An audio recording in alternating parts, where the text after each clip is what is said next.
Okay, we're going. Hemostasis means the cessation of your blood basically being fluid. It's turning into a clot. And hemostasis has everything to do with platelets and clotting factors. It doesn't look like it's a very long lecture, but I assure you it is extremely dense. As we go through the lecture, understand that hemostasis must have homeostasis, a balance. And it's easy to misread those two terms on a test when you're nervous and anxious. So make sure you read carefully. The homeostasis of hemostasis means we have factors that would promote clotting, and those are referred to as procoagulants, and signals, chemicals even, that are going to oppose the clot formation, and that's anticoagulants. So I encourage you, as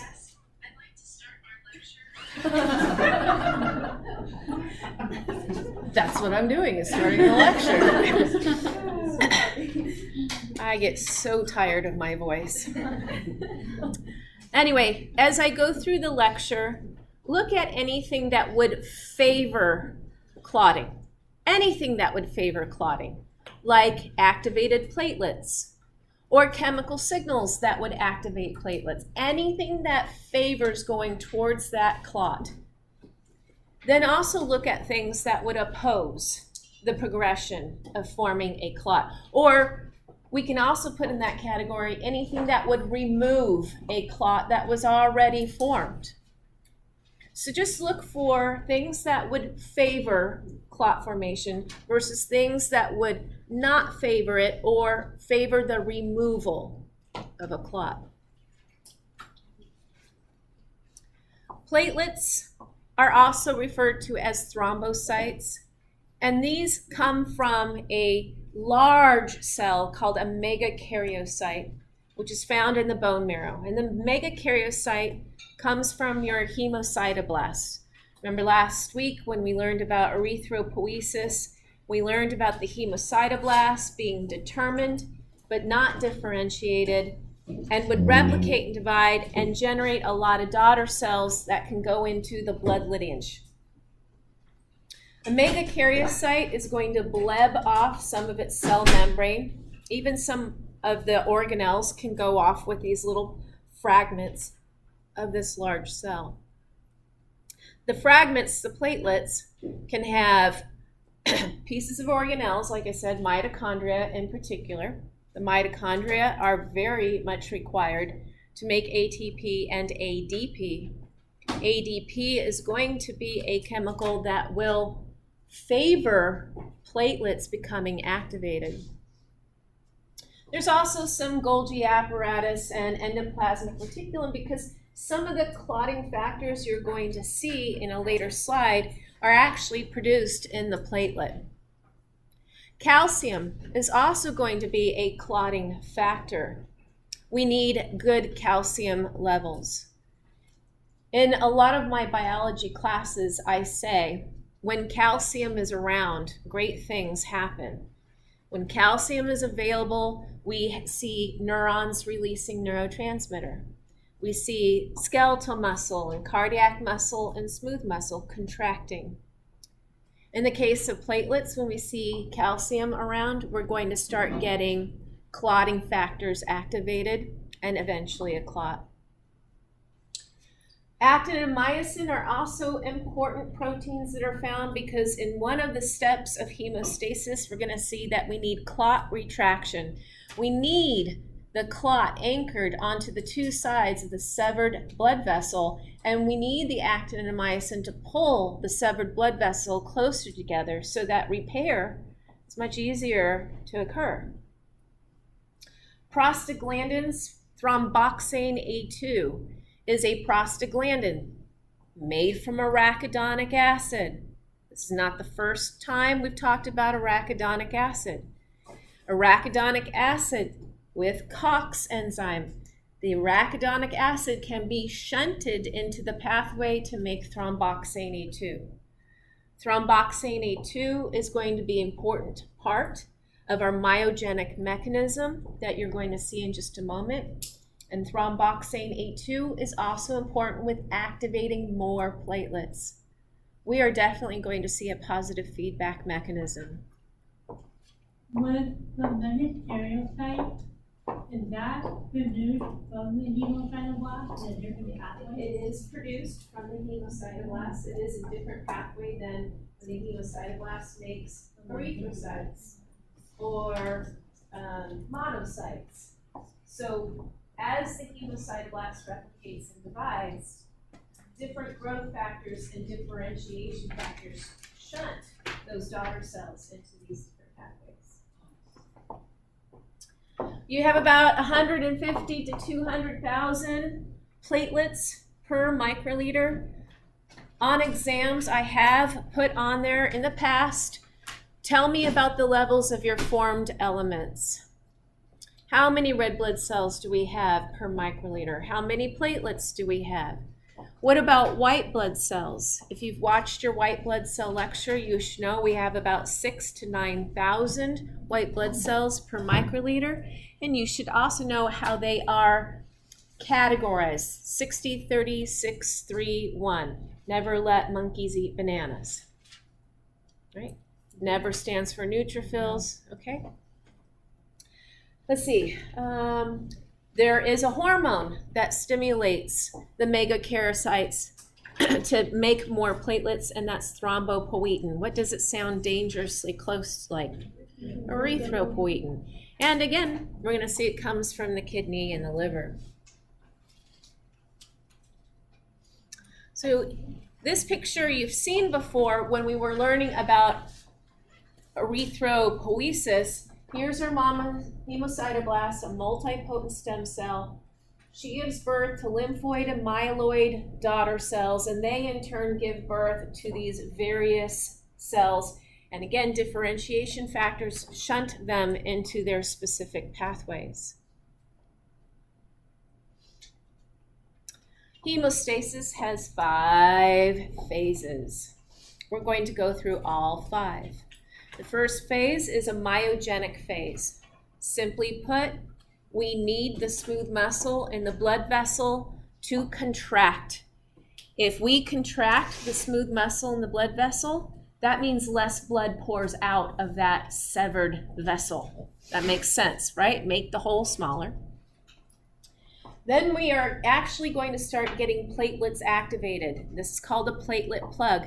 It is not a clot. Phase 3 is when we actually get the fibrin threads, and that is where we have the clot made. Phase 4 is when the actin and myosin help pull the severed ends of the blood vessel closer together, making it easier for fibroblasts to repair that vessel.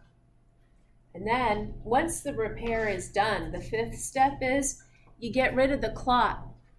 Get rid of the clot, because that clot lingering around can actually keep activating platelets. There's a point where positive feedback mechanisms need to be stopped with what? A negative feedback. So having clots linger in our body can lead to more clot formation. That is not what we want if there's no severed vessel, if there's no tear. Now, all of you right now, all of you have many micro tears in your blood vessels. And this process is going on in a very microscopic level in you right now. And for most of us, it is balanced. It will have homeostasis. But there are times when we recognize that we have bigger damage, bigger holes to our blood vessels. We cut ourselves, we puncture ourselves, get stung by a bee. And we might need more of a response.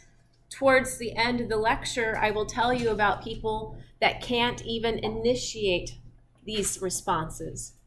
Or I will also tell you how someone can consume all of their clotting factors, but their wounds are so great that they bleed out because they don't have any more clotting factors left to use. So that's kind of sad when that happens. Myogenic mechanism. Simply put, we need the severed ends of the blood vessels to vasoconstrict. Reduce the hole means less blood lost from the vessel. We are going to see that thromboxane A2 is important for stimulating the smooth muscle in these torn vessels. It promotes this vasoconstriction. This is leading to a local myogenic spasm, as it's called. There also are nerves that can augment this whole process. True story. I had a student, Shelley, and I would say it was week 7, week 8, something like that. Her honey, who was a firefighter, so all of his firefighter buddies and paramedic buddies, they all decided to go to the desert to ride their motorbikes. Well, Shelley's husband hits a rock and he flips his motorbike, and the pedal comes down and severs his axillary artery through and through. What better group of people to be with? And they saved his life. His hemoglobin grams percent was down like below 8. He had lost so much blood. They get him to the hospital and they stitch him up, give him some blood transfusions. And what was cool to see was as he was healing, you could see the bruising around his wound. And you could see perfect handprints from where all of his buddies kind of jumped on him to apply pressure. And that was neat for everyone to say, oh, unconjugated bilirubin, look at the yellows, and then the biliverde going into the pretty greens. And so that's why bruises have all those colors. It's from the unconjugated bilirubin being metabolized by the tissues. The doctors told him, had he only torn part of his axillary artery, he probably would have died. And the class could understand why. Because if the myogenic mechanism was trying to get that hole smaller, the two ends would pull on each other. Because it was through and through, they both were able to vasoconstrict. So do not discount this. And this step, again, smooth muscle still has actin and myosin. So actin and myosin rears its head in 2 phases for this hemostasis process. Myogenic mechanism and then clot retraction. The platelet phase. Platelets are typically disc-shaped and their cell membranes are smooth. But when they get activated, they take in water, they swell, and they insert receptors into their cell membrane. When these receptors are put into place, they get sticky. The receptors are letting them bind to each other, but also bind to the torn vessel wall. And I'll show you a picture of this in just a moment. This is called a platelet plug. It is not a clot. And it can be reversed. We can stop this process. So we're not into the positive feedback mechanism stage quite yet. Platelets can activate other platelets because when they start releasing some of their contents like thromboxane A2, ADP, those can keep stimulating surrounding platelets that happen to be in the area. So again, this is not a clot. It can be dislodged. So we're starting to see the positive feedback because eventually, as the platelets, more and more of them get activated, we're going to see that they're starting to make a clot. So there's a fine line where this starts to merge into positive feedback. Calcium is also released, and an interesting thing I want you to pay attention to are von Willebrand factor and the collagen fibers. The receptors that I told you about, the platelets can actually bind to when the blood vessel tears or is punctured, collagen fibers are part of the tunica externa.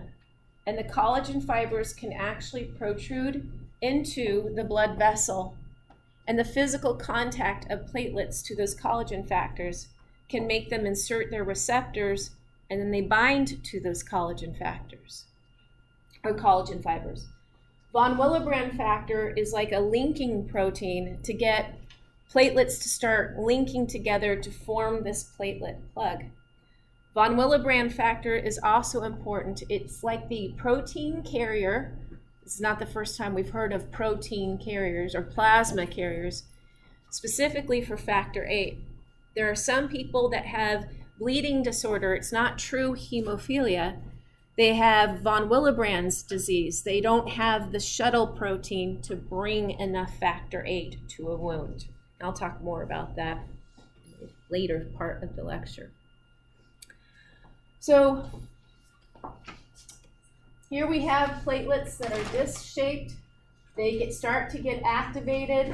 They swell up. They look spiny because they're inserting their receptors. And you can see they're starting to link not only to each other, thanks to the von Willebrand factor, but they're also starting to attach to these collagen fibers that are protruding through the wound. We see collagen fibers in the tunica externa, but there's also collagen in between the tunica intima and tunica media as well. Up here, I'm trying to show you a severed or damaged blood vessel. These green stars are the von Willebrand factor, and then the purple parts that you are seeing here are receptors, and you can see how the platelets use von Willebrand factor to link not only to each other, but also to the blood vessel. So once we get enough of these platelets becoming activated, they continue to keep activating more and more and more. And this is where we start to cross over into our positive feedback. So what can activate platelets? Collagen, ADP, thromboxane A2, stress, and I'll talk about that right now. Back, not even as far back, 60s, it was men that had high-powered jobs, like the banking executives, the stock market. Women did not really, they weren't thought of as having high-stress jobs. I mean, many women stayed home for crying out loud. How stressful can that be? And it was considered for a while that a heart attack was a man's disease, that women, it was unheard of for a woman to have a heart attack. But I am here to tell you, ladies, it is a significant contributor to the death of women because we, ladies, still have that attitude of, I'm too busy to be having a heart attack. This can't be happening right now. I've got too many things to do. They dismiss the signs and symptoms, and they don't call for help quickly enough. And seconds matter in that case. There is a really funny American Heart Association video that is trying to educate women about cardiovascular health, in particular heart attacks. And Elizabeth Banks plays a character in this little infomercial. She's a busy mom. She starts her day high power. She's working. She's getting the children ready for school. She's making coffee for her honey. And so look it up. It's on YouTube. It's hilarious. And she starts getting hot. You see her undoing her blouse from her skirt, and she's trying to pat herself down, and she does this. She's getting some jaw tightening, and she's clutching her chest. And her son says, "Are you okay, Mom? You don't look well." And she's like, "I'm fine, I'm fine." She ends up breaking a dish because she's getting disoriented, and then she's like, "Nobody move!" because she's got to clean this up. It's just making things worse. And then all of a sudden, she lays down on the kitchen floor, and she's telling the kids, "Okay, Mrs. Oberliner," or whatever her name, "she's here, carpool lady's here. You got to get going, get going." And before the son leaves, he gets the mom's phone and says, "I think you're having a heart attack, Mom." And he gives her the phone, and the kids leave. So she's reading the signs and symptoms, right? She's like, chest tightening, jaw clenching. So then she reluctantly dials 911, and you hear her say, "Hi, yes, sorry to bother you, but I seem to be having a little heart attack."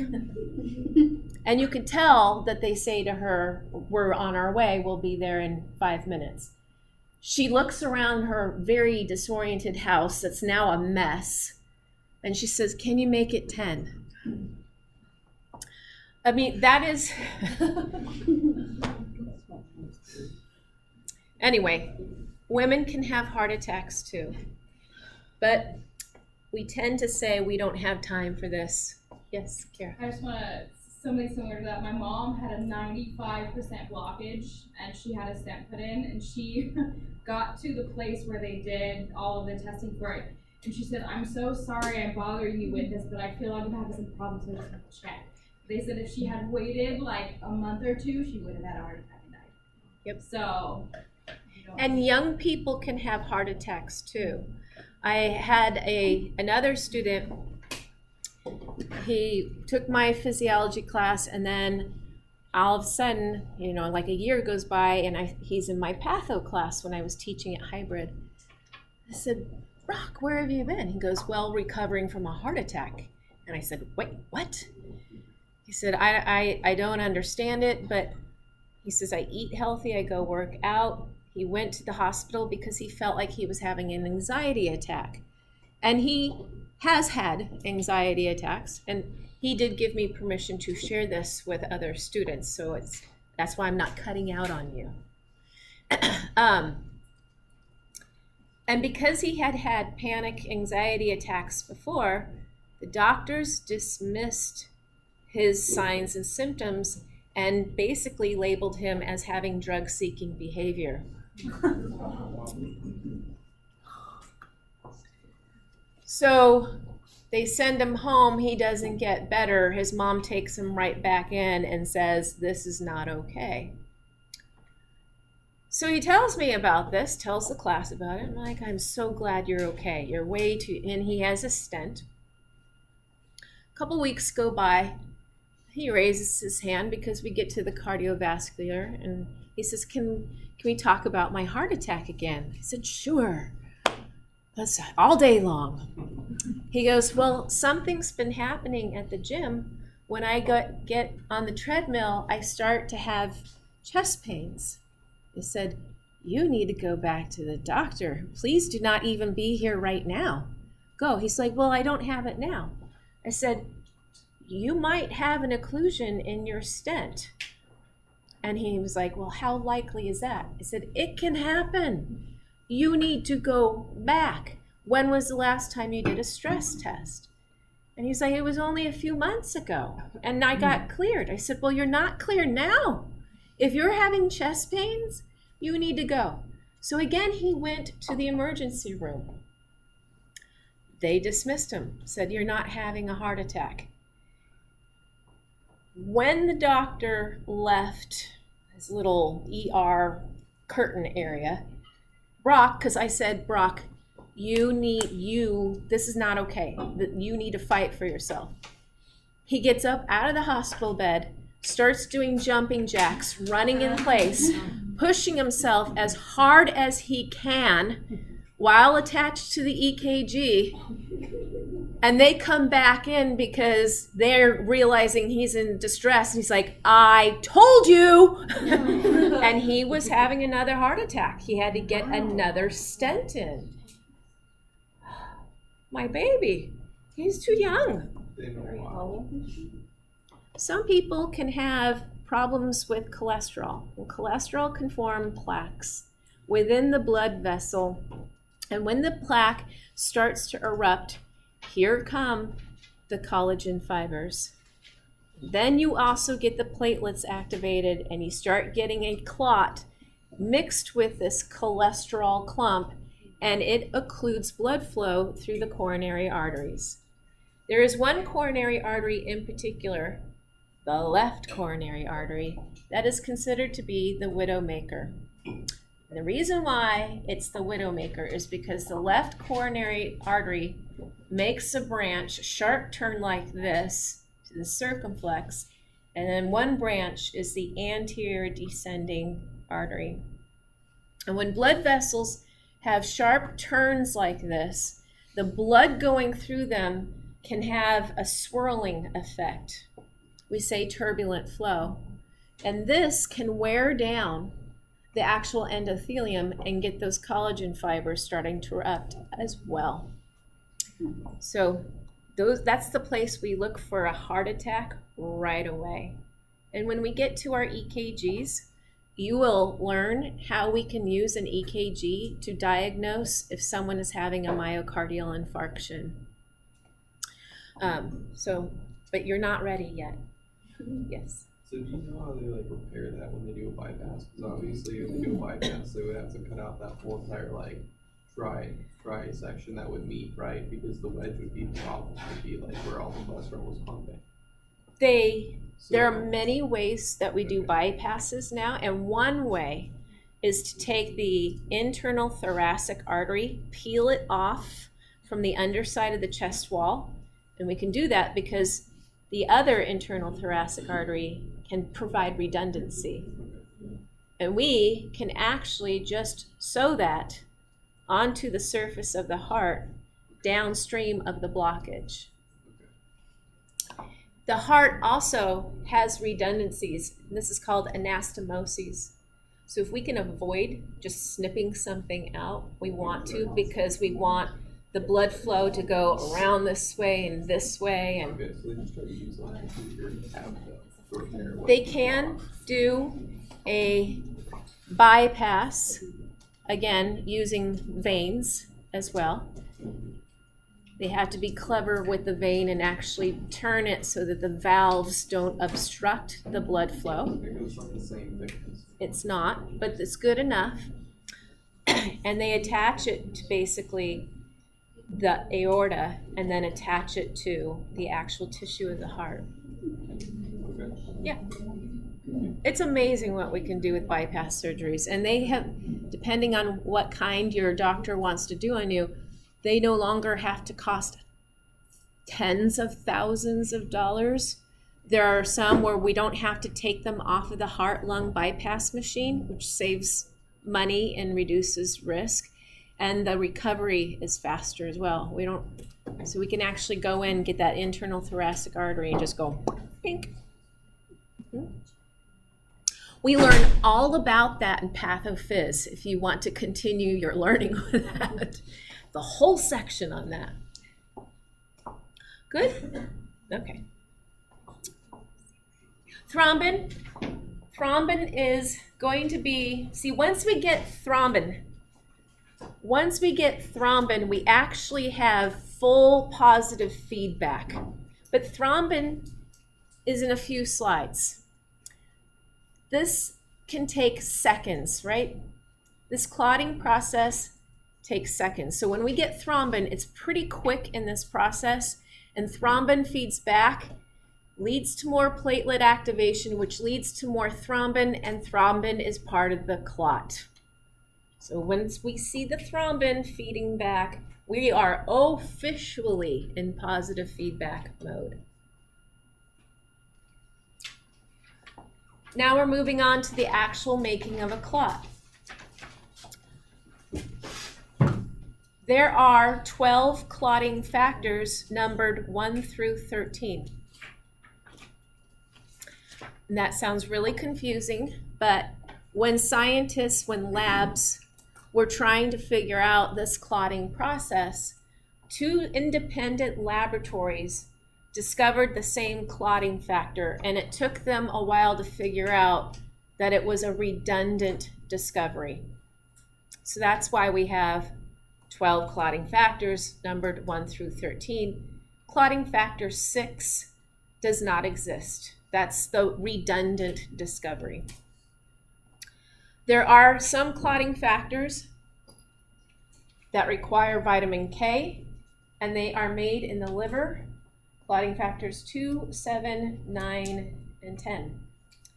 Many clotting factors are made in a Zymogen form, which means they have to become activated. That is not a new idea for you. You learned that even some hormones have to be activated, like T4 into T3.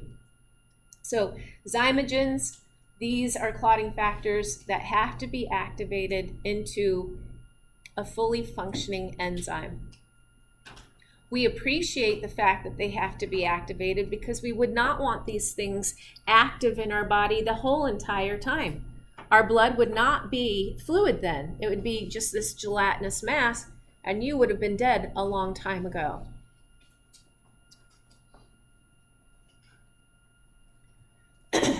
You do not need to memorize all of their proper names, but I do think it's helpful to at least know some of their proper names, and others you can just think of as clotting factors 7. Okay, just by their Roman numeral. If you're reading Guyton and Hall, insert laughter, Guyton and Hall will show you a clotting factor in Roman numeral form, and then they'll show an arrow and then give you the same Roman numeral with a subscripted little a. And that's to show you that the A stands for activated. If you don't see the A, that factor is still in its inactive form. So some of my students remember this list by the acronym Future Physiologists Take Fun Classes for 5 to 13 years. Again, factor 6 does not exist. Future stands for fibrinogen, and when it's activated, it turns into fibrin. Physiologist stands for prothrombin. When it gets activated, it drops the pro prefix. It just turns into thrombin.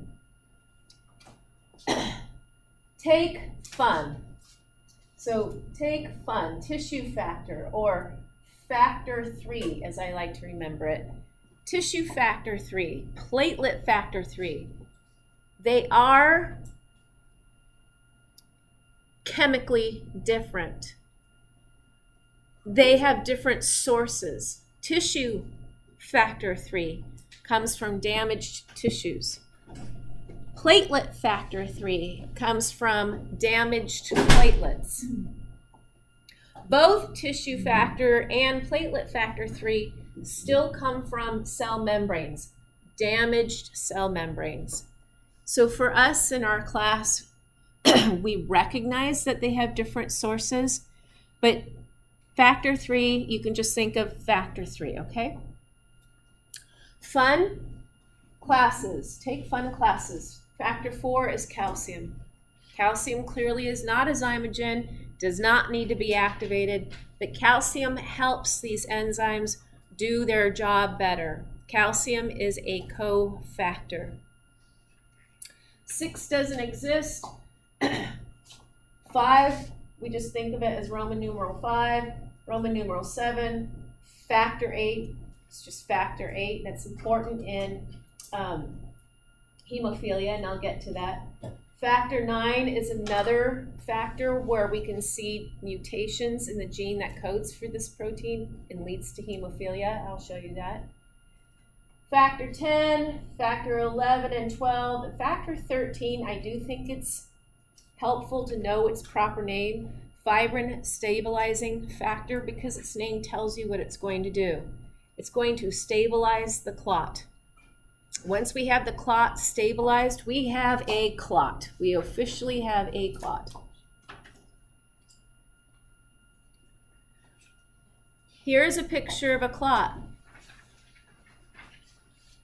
you can appreciate the confusion that students have with the difference between agglutination and coagulation. Agglutination deals with red blood cell antigens and antibodies that can recognize them. You heard me tell Deanna, agglutination is not a clot. And yet Deanna might be looking at this picture and going, but I see red blood cells in this clot. The red blood cells have nothing to do with the clot. They're collateral damage. They got stuck in the threads. The threads that you are seeing is the clot. Now, not gonna lie, do the trapped red blood cells help plug the hole? Sure. But they have no active participation in the clot formation. They merely are collateral damage. Wrong place, wrong time. Okay, so it's not until we get the fibrin threads stabilized that we have a clot. What am I doing? Wrong computer. There are 3 clotting pathways. There's intrinsic, extrinsic, and they both lead to the common clotting pathway. Extrinsic and intrinsic have different times. They have, intrinsic takes longer to lead to the clot. Extrinsic is faster.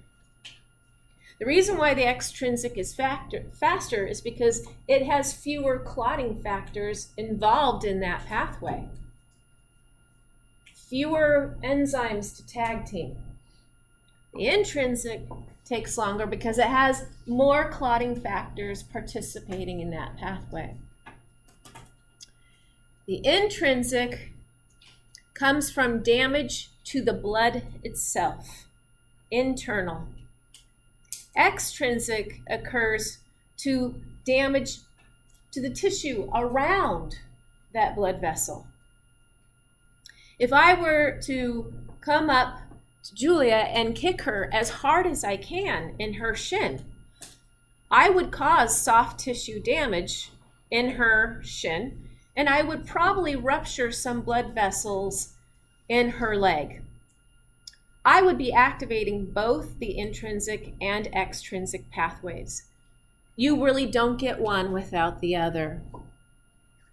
Here's another difference between the two. Not only how they're started, how long it takes them to get to the clot, but how much prothrombin activating substance they make.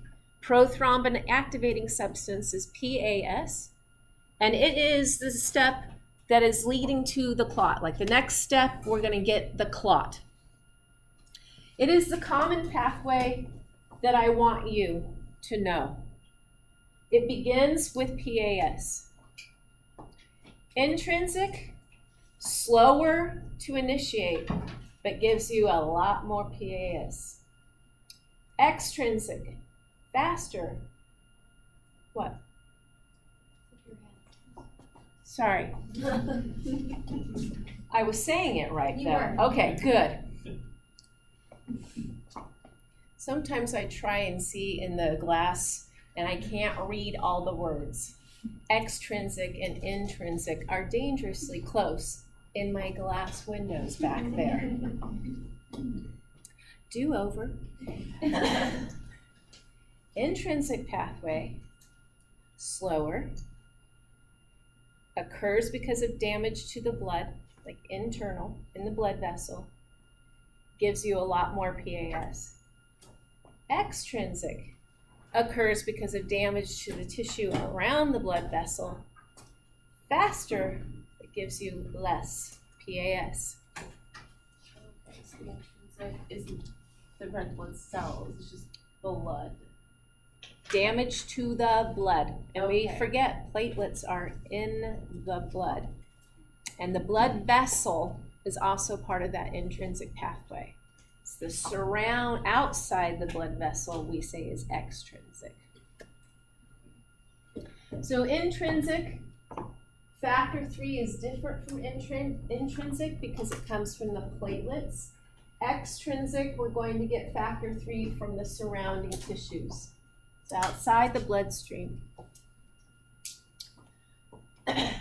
When we have blood going through tubing, that poses a unique issue for us. Like say someone who's on a heart-lung bypass machine, and their blood is going through this tubing. The actual plastic in the tubing can activate platelets, which can provoke the intrinsic mechanism. Clearly, if we have a patient on a heart-lung bypass machine, we don't want their blood to clot in the tubing.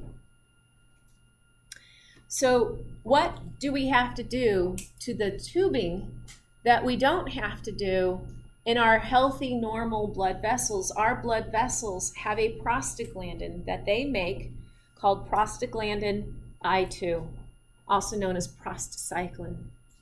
And it repels the platelets away from the tunica intima because remember, those collagen fibers can poke through. So we want to repel the platelets away. Well, we don't have prostacyclin going through the tubing when someone's on a heart-lung bypass machine. We're going to actually coat the tubing with something else that blocks the intrinsic pathway immediately, and that's heparin. And I'll explain to you how heparin works in just a moment. Okay, so they both begin because of damage. You don't get one without the other. One takes a few seconds longer to reach the common pathway. They make different quantities of PAS, the beginning of this common pathway. And now I'd like to show you the common pathway. Here is the intrinsic. You can see how many steps it has and why it would take longer. Here's the extrinsic, fewer clotting factors to activate. Notice that calcium is important in both. And here marks the beginning of the final common pathway. We have factor 10, 5, 4, and 3 that need to assemble into a complex. And then we have PAS. 10, 5, 4, and 3. Assemble into a complex. And now we have prothrombin activating substance. Its name tells you what it's going to do. It's going to activate prothrombin into thrombin. And thrombin in turn activates fibrinogen into fibrin. And now we start to get our clot formation, and then factor 13, fibrin stabilizing factor, comes in and links those fibers together, stabilizing the clot. Past students created a rhyme for this common pathway. And they said, if 10 plus 5 and 4 and 3 equal 22, because that's 2, factor 2 is prothrombin, right? So 10, 5, 4, and 3, add that up, gives you 22, but exclaim the 2 because that tells you it's going to activate factor 2, prothrombin into thrombin. And they say, then 1 plus 13 equals glue. 1 being fibrinogen turned into fibrin, and then factor 13 is fibrin stabilizing factor. And they say 1 and 13 equals glue because now we have our clot stabilized. Now, if you don't like that rhyme, think of something else or just memorize it. But this is the pathway I want you to know.